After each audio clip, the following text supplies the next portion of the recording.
In today's video, I'm going to teach you how to create and test a webhook in Mautic. First, open your Mautic instance and click Login.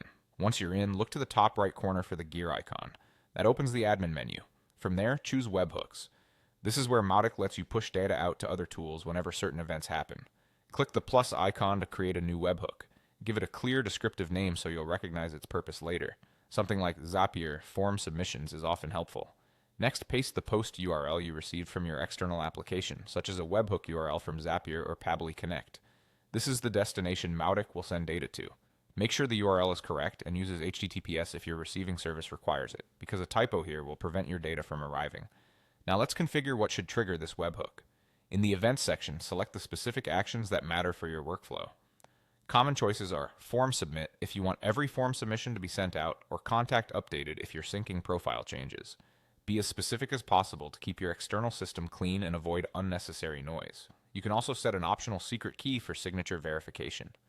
This allows the receiving service to confirm the payload truly came from your Mautic instance. If you enable this, remember that the same key must be configured on the receiving side so it can verify the signature header Mautic includes. This is a great way to add an extra layer of security. Before you roll this out, it's important to test. While you're editing the webhook, click Send Test Payload.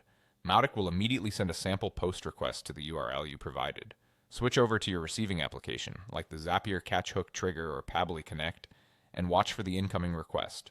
You should see sample data appear, confirming that the connection works and the payload structure looks as expected.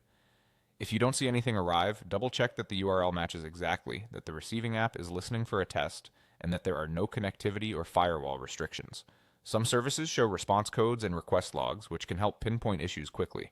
Once your test looks good, you're ready to rely on these events in real time. That's it. Your Mautic webhook is created, configured, and verified.